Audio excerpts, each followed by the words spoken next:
Kamusta ka? Ito, isipin mo to Disyembre 30, 2025. Huling araw na ng trabaho bago magbagong taon, di ba? So abala ang lahat. Yung iba, last-minute shopping para sa medianoche.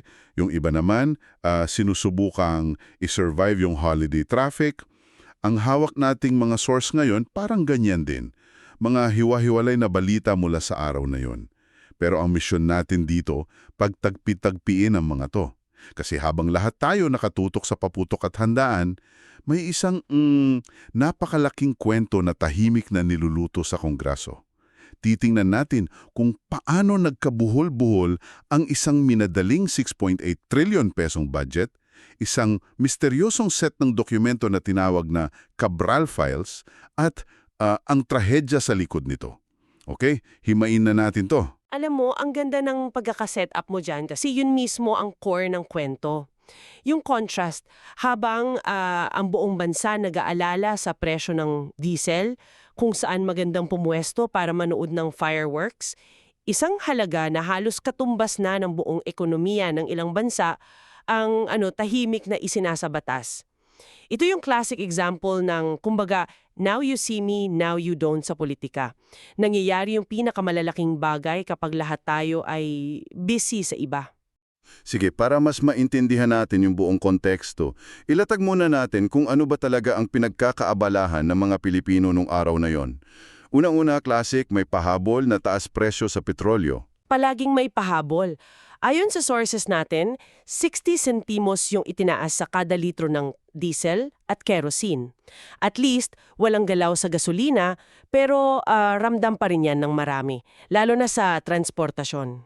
At syempre, dahil holiday, usapang seguridad. Sinasabi sa mga report na mahigit 56,000 na pulis ang ide-deploy para sa Oplan Ligtas Paskuhan. Pero ang nakakatuwa, yung kasamang paalala ng PNP. Yung don't post while you're away. Modernong paalala yan, no? Sinasabi nila na huwag i-post sa social media ang mga travel plan ninyo. Kasi parang nag-iimbita ka na rin ng mga magnanakaw sa bahay mo. Eksakto. Samantala, sa Bukawi at Sta Maria, Bulacan, yung mga sentro ng paggawaan ng paputok, todo higpit din ang kampanya laban sa mga illegal na fireworks. So, yan ang isang focus ng gobyerno. Tapos, may isa pang medyo malungkot na balita galing sa DOH. Oo, yung tungkol sa road crash injuries. Nakapagtala raw sila ng 414 na kaso mula lang Disyembre 21 hanggang 29. At ang common denominator sa marami sa mga insidenteng to ay walang suot na helmet yung mga nakamotor o walang seatbelt. Isang paulit-ulit na problema. At para kumpletuhin yung picture ng isang typical na bisperas, punta tayo sa palengke. Sa Commonwealth Market, based sa isang news report, matumal pa raw ang bentahan ng mga bilog na prutas. Pero alam mo na ang kasunod niyan, no? Siyempre, inaasahan na ng mga tindera na habang papalapit yung alas 12 ng gabi, biglang tataas ang demand. At kasama na rin dyan ang presyo ng pakwan, ubas at melon. So, yan ang Pilipinas noong December 30. Abala sa presyo, security, kalusugan, at pamahiin. Ayan. Habang lahat tayo namumroblema sa presyo ng ubas, may sarili palang pahabol sa Kongreso. At dito na talaga iinit ang usapan natin. Nung Lunes, December 29, nagkaroon sila ng special session. Sa Kamara, yung 2026 General Appropriations Bill na nagkakahalaga ng 6.793 trilyon, inaprobahan nila. Ang tanong, gaano kabilis? Napakabilis. Parang 10 minuto lang. Grabe, 10 minuto para sa halos 7 trillion piso. Hindi man lang yata aabot ng isang commercial break yun sa TV. At hindi lang yan, sa mga video ng session, may isang boses na paulit-ulit na sumisigaw ng objection, pero parang walang nakakarinig. Kinumpirma ni Batangas Representative Leandro Leviste na siya yun, pero tuloy-tuloy lang. Hindi lang sa Kamara nangyari yan. Sa Senado, ganun din kabilis. Ninotifikahan din nila ang budget. Pero dito sa Senado, may isang detalya na mas nakakabahala pa. Sa 24 na senador, ilan ang present sa plenaryo para bumoto? 10 lang. Teka, 10? Mas marami pa ang player sa starting lineup ng dalawang basketball team kaysa dyan.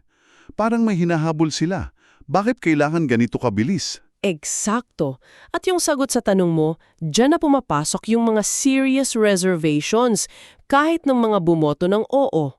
Sina Senador Loren Legarda, JB Ejercito at Risa Hontiveros, oo ang boto nila pero may mga pero. Ano yung mga pero nila? Ano yung mga reservations? Well, si Legarda nababahala sa biglang paglaki ng budget para sa MAFI. Ito yung miscellaneous and other financing institutions, mga korporasyon ng gobyerno na hinisakop ng standard na pagbabantay. So para sa kanya, red flag yun.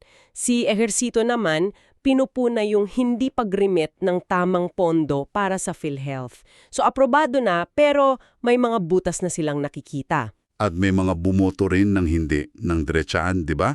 Sina Senator Marcoleta at Padilla. Ang reklamo ni Padilla, Manila-centric pa rin daw yung budget. Hindi malinaw yung pondo para sa ayuda. So, malinaw na minadali ito, kahit hati ang opinyon. At ang malaking tanong ay bakit?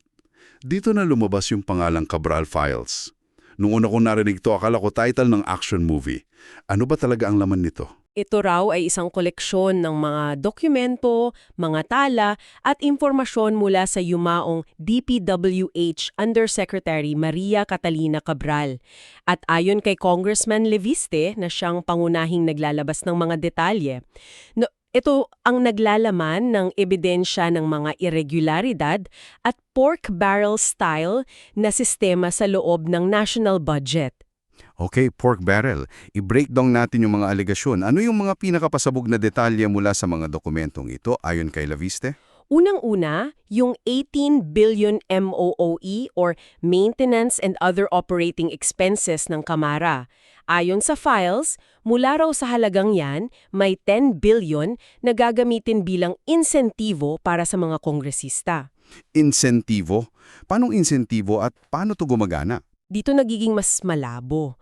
Ang sistema raw ay parang confidential funds. Hindi dumadaan sa normal na proseso ng liquidation kung saan kailangan mong ipakita ang bawat resibo. Ang kailangan lang daw ay isang certification mula sa kongresista na nagastos na ang pondo. So basically, trust me, nagastos ko na to ng tama. Ang laking potensyal para sa abuso kung totoo yan. Napakalaki. Kung totoo yan, ibig sabihin may bilyong-bilyang pondo na halos walang transparency at accountability.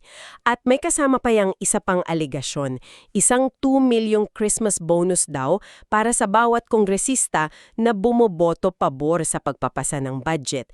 Itinanggi naman to ni Nueva Ecija Representative Micaela Swansing. Sabi niya walang ganung nangyari, pero yung alegasyon kumalat na. Ang bigat ng maparatang. At dito na pumapasok yung sinasabi ng isa pa nating source, si dating Congressman Mike Defensor. Ginamit niya ang isang napakagandang analohiya para ipaliwanag yung mas malaking problema. Oo, yung analohiya ng bahay. Sabi niya, isipin mo raw ang national budget bilang isang bahay. Ang mga national priority projects, tulad ng mga malalaking kalsada, tulay, subway, yan daw yung pundasyon at bubong ng bahay. Pero ang nangyayari raw sa budget, imbas na ayusin ang sirang bubong na tumutulo para sa lahat, ang ginawa ay binigyan ng pera ang bawat nakatira para pagandahin ang sari-sarili nilang kwarto. Ganda ng pagkaka-explain. So, maganda yung kwarto mo, pero pag umulan, basa pa rin kayong lahat kasi butas yung bubong. At may numero siyang binigay para dito. Ayon sa kanya, sa 2025 budget na to, halos 500 billion hanggang 600 billion ang napunta sa ganitong mga pampaganda ng kwarto. Mga maliliit na proyekto sa distrito na hindi naman national priority. At hindi ito walang epekto, Sam? Ano ang direktang resulta nito? Ayon sa datos na sinipis sa sources, may 44 na malalaking infrastructure projects ang naantala dahil tinanggalan ng pondo. Kasama dyan yung Metro Manila Subway, yung North-South Commuter Railway. So isipin mo, yung araw-araw na traffic na tinitiis mo, yung pangarap na mas mabilis na biyahe, direktang apektado ng desisyon na unahin ang mga maliliit na proyekto. Hindi lang ito numero sa papel ito yung oras na nawawala sa iyo araw-araw hanggang nasa kalsada. At siyempre sa ganitong kalaking kontrobersya, nagsimula na ang pagtuturuan at pagdedefensa. Unahin natin yung sagutan ng Ombudsman at ni Congressman Leviste. Anong sabi ng Ombudsman? Sabi ng Ombudsman, nung nagpunta raw si Leviste sa kanila, limitado lang daw yung ipinakita nitong Cabral files. At idinagdag pa nila na sa legal na aspeto, mahina raw na ebidensya ang mga soft copy, tulad ng Word o Excel files, kasi madali itong i-edit o manipulahin. Na isang lehitimong punto, kung technicality timang pag-uusapan, anong sagot ni Leviste? Dito naging personal, itinanggi niya na kulang ang ipinakita niya. Nagpost pa siya ng litrato sa Facebook na kasama yung team ng Ombudsman sa opisina niya para patunayan na nagbigay siya ng access. At sinabi pa niya na tila mas interesado pa raw ang mga investigador na kasuhan ng ibang politiko kesa yung investigahan yung mga alegasyon sa budget. At dito mo makikita yung classic na he said, she said, pero ang nagbabanggaan ay isang mambabatas at isang constitutional body. Isang lehitimong punto yung sa ombudsman. Sa korte, talagang mahirap gamitin ang isang Excel file. Pero sa mata ng publiko, ang tanong ay, bakit tila mas pinagtutuunan ng pansin ang format ng ebidensya kesa sa laman ng bilyon-bilyong pisong aligasyon? Di ba? Umasok na rin sa eksenang palasyo. Sabi nila, bukas daw sila sa investigasyon pero may kasamang malakas na pagtanggi. Si dating Executive Secretary Lucas Bersamin, itinanggi niya na siya yung ES na inuugnay sa isang 8.3 bilyong insertion sa pondo ng DPWH. Sabi niya nagulat daw siya at nagalit sa paratang. Ipinapakita ng lahat ng salungatang pahayag na to kung gaano kahirap para sa isang ordinaryong mamamayan na alamin ang katotohanan. Bawat panig, may sariling kwento, may sariling depensa. At dito nagiging mas makabuluhan yung sinabi ni dating Congressman Defensor. Para sa kanya, medyo cynical ang pananaw niya. Sa huli, kung may makasuhan man daw, baka yung mga utusan lang, hindi yung mga totoong mastermind. Isang mapait na komentary sa sistema ng hustisya sa bansa. At sa gitna ng lahat ng ito, ng mga trilyon, ng politika, ng mga akusasyon, kailangan nating bumalik sa pinagmulan ng pangalan ng mga dokumento. Huwag nating kalimutan ang tao sa likod ng Cabral files, si dating DPWH Undersecretary Maria Catalina Cabral. Isang napakahalagang paalala dahil ang mga dokumentong ito ay hindi lang basta papeles. Nakakabit ito sa buhay at pagkamatay ng isang tao at yun ang nagbibigay ng kakaibang bigat sa buong kwentong ito. Ano ba ang opisyal na resulta ng investigasyon sa pagkamatay niya?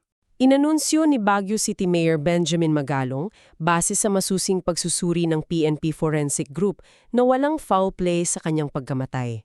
Ang resulta ng autopsy ay malinaw. Namatay siya dahil sa blunt traumatic injuries sa ulo at katawan na tugma sa pagkahulog mula sa isang mataas na lugar. Ang opisyal na konklusyon ng mga otoridad, ito ay isang aksidente. So, aksidente. Pero bakit tila hindi nawawala yung mga tanong at espekulasyon? Dahil sa timing, dahil sa konteksto. Bagamat aksidente ang opisyal na konklusyon at napakahalaga na manatili tayo sa kung ano ang sinasabi ng ebidensya, hindi mo talaga maiiwasan yung mga tanong sa isipan ng publiko. Diba? Ang pagkamatay niya na sinundan ng pagsabog ng mga impormasyong ito na nakapangalan sa kanya ay lumilikha ng isang anino na mahirap alisin. Nagdadagdag ito ng isang elemento ng trahedya sa isang kwento na tungkol na sana sa politika at pondo lamang. Kaya ano ang ibig sabihin ng lahat ng ito? Kung pagtatagpi-tagpiin natin, sa ibabaw, isa lang itong ordinaryong araw bago magbagong taon. May taas presyo sa diesel, naghahanda ang mga pulis, namimili ang mga tao ng prutas. Pero sa ilalim, isang pambansang budget na nagkakahalaga ng halos 7 trillion pesos ang minadali sa loob ng 10 minuto. At kasama nito ang mga alegasyon ng korupsyon, mga sikretong pondo, at isang sistema na questionable. isang perpektong bagyo ng mga elemento. Mayroon kang isang kongresista na nagsisiwalat, isang constitutional body na kumi-question sa kanyang ebidensya, mga matataas na opisyal na nagtuturuan, at sa gitna ng lahat, isang trahedya na nagbibigay ng madilim na anino sa buong issue. At ito ang larawan na nabuo mula sa mga source na hawak natin. Isang kwento na nagsimula sa mga pangkaraniwang balita sa TV pero nauwi sa isang napakalalim at komplikadong usapin tungkol sa pera ng bayan. At ito ang iiwan naming tanong para pag-isipan mo. Kung ang paniniwala ng isang dating mambabatas ay walang patutunguhan ng mga investigasyong tulad nito at ang mga maliliit na isda lang ang nahuhuli, paano pa malalaman ng isang ordinaryong mamamayan ang buong katotohanan? At anong sinasabi nito tungkol sa ating sistema? Kung ang proseso ng paglalaan ng halos 7 trilyong piso ay mas mabilis, mas malabo, at mas kaunti ang nakikialam kesa sa simpleng usapan sa barangay kung anong paputok ang ligtas gamitin sa pagsalubong ng bagong taon.